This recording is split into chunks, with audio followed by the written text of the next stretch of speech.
And rolling. You guys can. Does it matter if there's sound? No.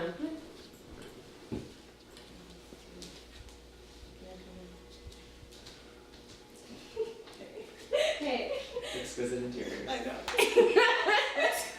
The only mug in the world to have on this day. Oh gosh. Okay, well, let's just be careful. Wow. Let's do that one more time.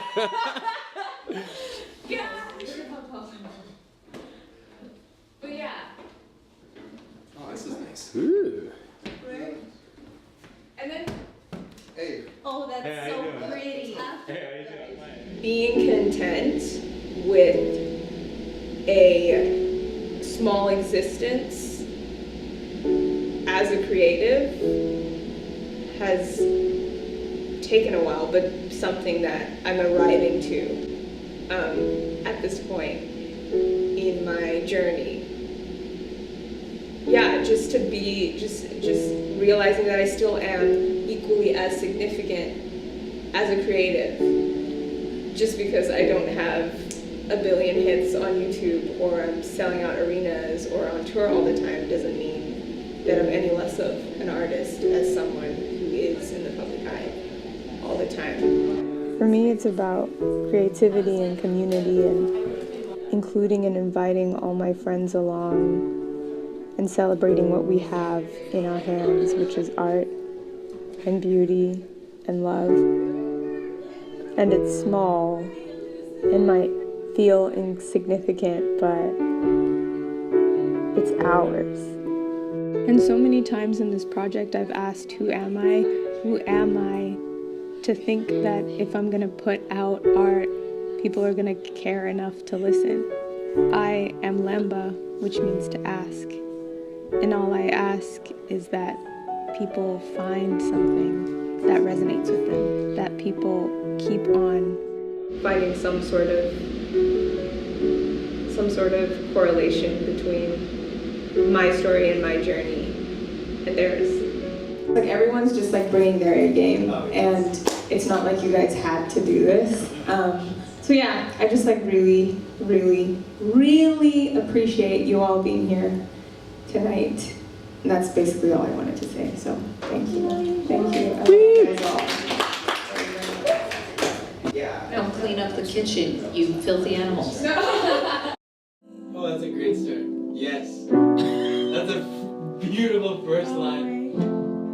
Juan is the type of person that feels like family pretty quickly. We met through a mutual friend, ended up having to sing at that friend's wedding together, and yeah, that was basically it. He's also the type of guy that has an insane amount of potential and an insane amount of power in his instrument and musicality. But it's untouched and it's untapped. But I love that he has no filters in creativity and no inhibitions. He's really helped me kind of get back to a very primal way of making music. But the song is called Cherry Blossoms, Juan. Is there a different word for pink? It's gonna be long. It's like, you know? I'm literally describing cherry blossoms. We can't. Rouge. Rouge blossom. Rosé. No, that's Rosé. Rosé's a color. Rosé. Fuchsia. That's an intense one. Sing your damn verse.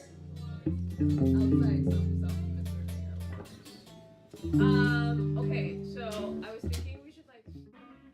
Maddie and I met in music school, and it was an instant brother-sister relationship. He felt like a younger brother to me. He was so bright-eyed and innocent and eager, and 7 years later, I turn around and he's this man with a beard and a cynicism, but also an amazing taste in music and an incredible musician with an ability to hear my creative vision and make it come to fruition And in the grand scheme of this whole project, he actually played a very small part, but it was an extremely significant and fundamental, foundational part of just even unlocking more of the creativity that I thought that I had lost.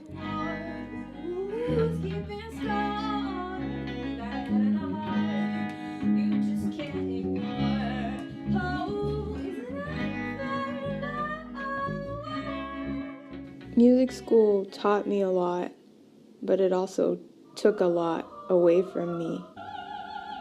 And it felt like years before I felt like my creative self again, and I owe that a lot to the community of artists that I met along the way that were living in smallness and living in what felt like insignificance, but were breathing out beauty and breathing out creativity and breathing out inspiration. And not to make money or become famous, but just because that's exactly what they did. Yeah. So.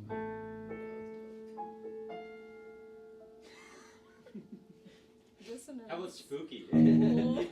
That being said, I feel a pressure to make it almost like I'm keeping some beautiful secret. And not even from the art that I make, but just the art that my friends make. I look around and I'm like, how are we not telling everyone about this? And that tension is something that I'm still working out. I'm still asking myself, I'm still asking others about. But I also have to remind myself that once it's out there, it's not in my control whether people resonate with it or not. It's not even in my control if I make it. I just feel like, well, it's not a bad. It's more so like where does it go? You know, where are we going? What do you think? I do. I like. Yeah, is that hooked? Cherry Blossoms is first on the album, and then we just take a sad, sad demise. And why did you choose to do that song over?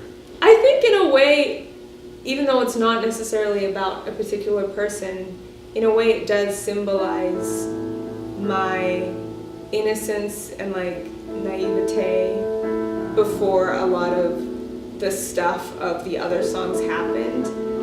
The mind state and kind of this like whimsical, like, cherry blossoms, everything's so great, I'm never giving up on you, reminds me of myself at like 19. Pink flowers on my tongue, on my cheeks, on my nose, in my hair. The way cherry blossoms spilled out of me reminded me of myself when I was younger and the way that I created. It was the first song that I had written after a very, very long time of not writing.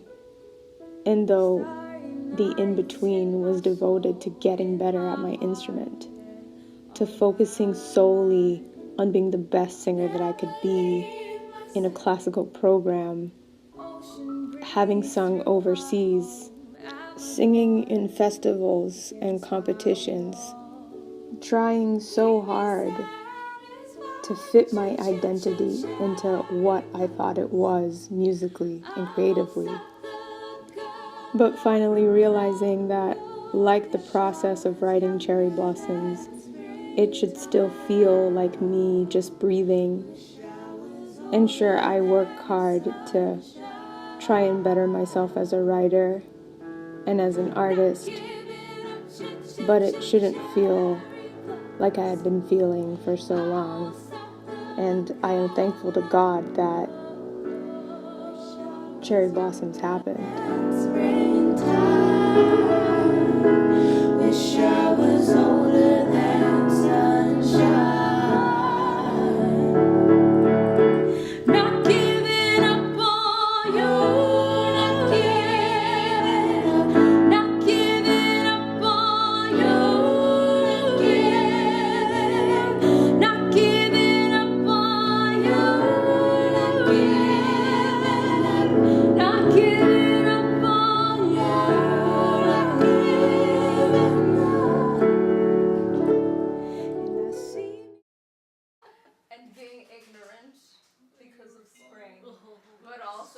feeling like you're wise, even in your first love, and you're like, you don't know anything. You know what I'm saying? And you're like, I know. It's a play on that. Younger than springtime.